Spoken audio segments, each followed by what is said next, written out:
Marathi cinema जगत में in दिनों फिल्म देउड़ बंद 2 की जोरदार चर्चा है। 11 साल बाद रिलीज हुए इस बहुप्रतीक्षित सीक्वल को दर्शकों का भरपूर प्यार मिल रहा। महाराष्ट्र के पुणे, मुंबई, नागपुर, नासिक, जळगांव और मराठवाड़ा समेत कई शहरों में फिल्म के शो हाउसफुल चल रहे।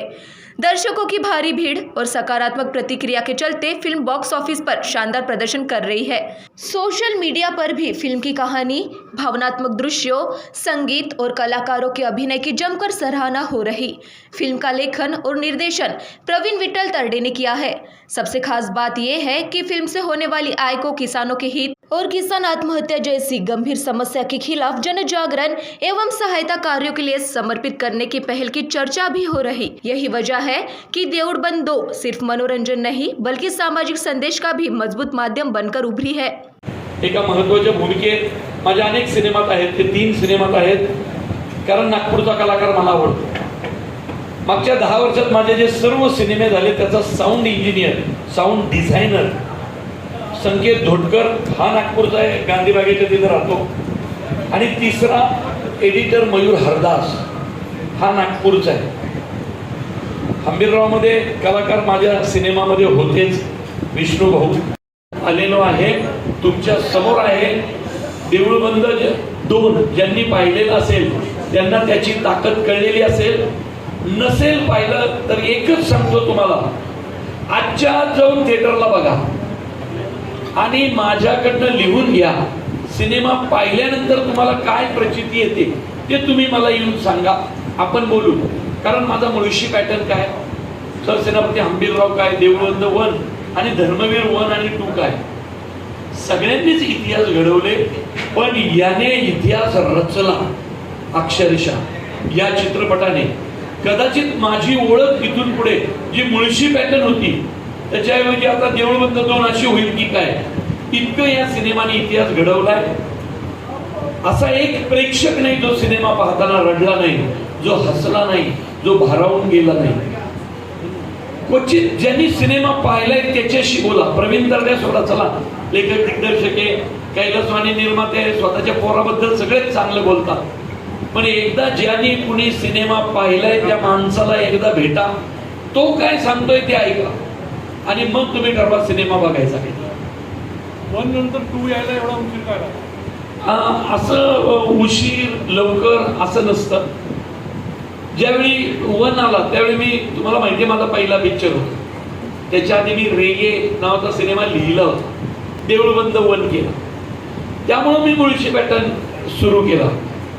मुळशी पॅटर्न ज्यावेळी सुपर डुपर ब्लॉकबस्टर हिट झाला, नेमकं त्यावेळी मराठी चित्रपट सृष्टीत त्यानंतर ऐतिहासिक चित्रपटांची लाट आली होती, म्हणून सरसेनापती हंबीरराव केला। नंतर मला शिंदे साहेबांकडनं धर्मवीर साठी विचारणा झाली, धर्मवीर 1 आला, मग 2 केला आणि आता मग कैलासवाणी साहेब म्हटले, स्वामींच्या आशीर्वादाने एवढा मोठा झालाय, त्यांचा सिनेमा लेट करायला लावला तर स्वामी तुला सोडायचे नाही। देवाच्या भीतीने पहिला हा सिनेमा केला। जसं मी देवत्वाची एक हलकीशी भीती दाखवून शेतकऱ्यांच्या आत्महत्येवर सोल्युशन काढण्याचा प्रयत्न करतोय आणि तो यशस्वी होणार। राहुल्या नावाचं कॅरेक्टर नेलं, बरोबर का नाही, बकासूर तो, पण या महाराष्ट्रात, या देशात, या जगात रोज बकासूर जन्माला येतात वेगवेगळे। जसं देऊळबंद 2 मध्ये शिशुपालाचं उदाहरण दिलं, तसं यावेळी अजून खतरनाक बकासूर येणार आहे, जो तुमच्या आमच्या घराच्या किमती महाग करतोय। तुमचा आमचा EMI, दर महिन्याचा तुमचा आमचा EMI महाग कोणी केला, हे मुळशी पॅटर्न 2 मध्ये तुम्हाला दिसेल। एक वेगळा बकासूर नाही, असं रहस्यव्यस्त काय नसतं सिनेमा करण्यामागे, खूप सिंपल लॉजिक असतं। मी या व्यवसायात आहे, मला काहीतरी मानधन मिळणार आहे, बरोबर की नाही, निर्मात्याला काहीतरी प्रॉफिट झालं तर पैसे मिळणार आहे, एक व्यवसाय। पण काही सिनेमे व्यवसायाच्या पलीकडे जातात, त्यातला देऊळबंद 2 आहे। आज 75 कोटी आहे, कदाचित 150 कोटी होईल, 100 कोटी होईल, बरोबर की नाही, पण पिक्चर कितीही मोठा झाला आणि कितीही कोटी आले तरी निर्माते आणि मी त्यातला 1 रुपयाही घेणार नाही. सगळे आत्महत्याग्रस्त शेतकऱ्यांच्या मुलामुलींच्या शिक्षणासाठी देऊन टाका. आता परीक्षा देवाची ना. कसं आहे माहितीये का, सगळे घटक थकले शेतकऱ्यांना सांगून सांगून, बरोबर की नाही?